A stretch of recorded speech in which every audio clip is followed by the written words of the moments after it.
You're sitting in a hospital room and someone just said the word hospice. Would you know what to do? Most families don't, and that's not their fault. The word hospice carries a lot of fear, a lot of weight, and most people don't stop to ask what it actually means until they are already being asked to decide. Today, we are changing that.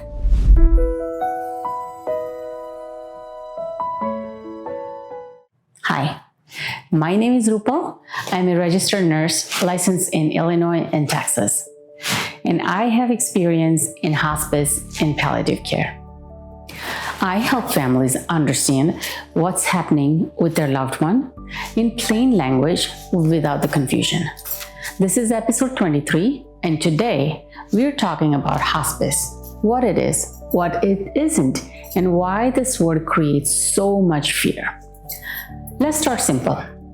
Hospice care is medical and supportive care for someone facing a serious illness who is likely in the last phase of life, usually with a life expectancy of 6 months or less. It comes into the picture when curative treatment, meaning treatment meant to fix or reverse the illness, is no longer working, or when the person decides they no longer want to continue aggressive treatment. In general, when a doctor believes someone may have 6 months or less to live, they may qualify for hospice. And this is the most important part. Hospice changes the goal of care, from trying to extend life at all cost to improving the quality of time that's left. That's not giving up. That's choosing what matters the most. So when hospice starts, you are not doing this alone. This isn't just one nurse checking in. It's a full team built around you and your family. That usually includes a physician that's overseeing the whole care, nurse managing symptoms and visiting regularly, a social worker helping with emotional and practical needs, a non-denominational chaplain for spiritual support, no matter what your beliefs are, home health aides for personal care, and then trained volunteers who can sit with your loved one so you can take a break. They are managing pain, shortness of breath, nausea, discomfort, basically any symptoms. And just as important, they are supporting the emotional weight on the family. And even after your loved one passes, they continue to support the family, often for up to a year. Hospice is not just for the patient, it's for the family too. Most families think hospice means leaving home. It doesn't. Hospice care comes to your loved one. That could be at home with family, in assisted living, in a nursing facility, in a hospital, or in a hospice center. The goal is simple: comfort in a place that feels familiar, surrounded by people they love. Now let's talk about the fear, because I hear this from families all the time. Fear, number one, it feels like death is happening right now. When people hear hospice, they think this is the end. But the reality is, some patients are on hospice for months. Some even improve enough to come off of hospice. The timeline is not always what people expect. Fear number two, it feels like giving up. Families feel like they stopped fighting for their loved one.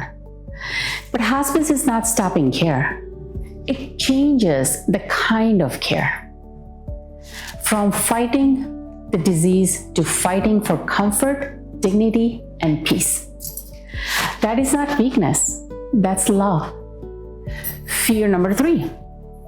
People think hospice means doing nothing. That's not true. Hospice is active medical care.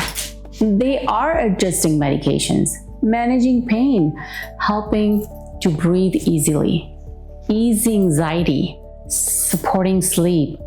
They are working every visit, every call, every step to keep your loved one comfortable.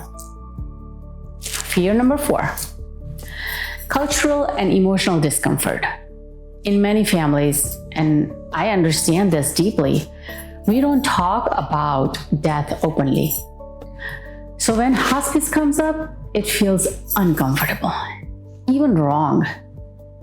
Fear number 5, timing. Many people think hospice is only for the last few days. So when it's mentioned earlier, it feels sudden, final, irreversible.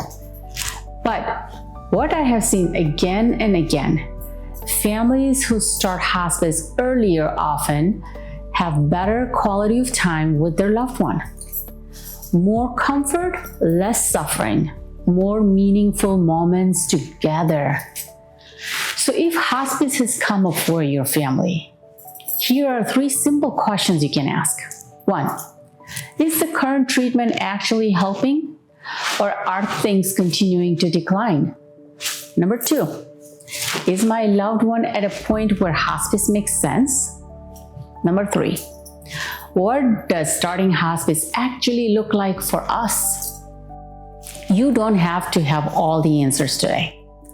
You just need to start the conversation. If your family is in this situation right now and things still feel unclear, that's normal. You can always ask your treating doctor for a hospice consult. If you're not sure how to ask for that, that's okay. That's exactly the kind of guidance I provide to families one-on-one. We walk through what you are seeing, what questions to ask, and what your options really look like.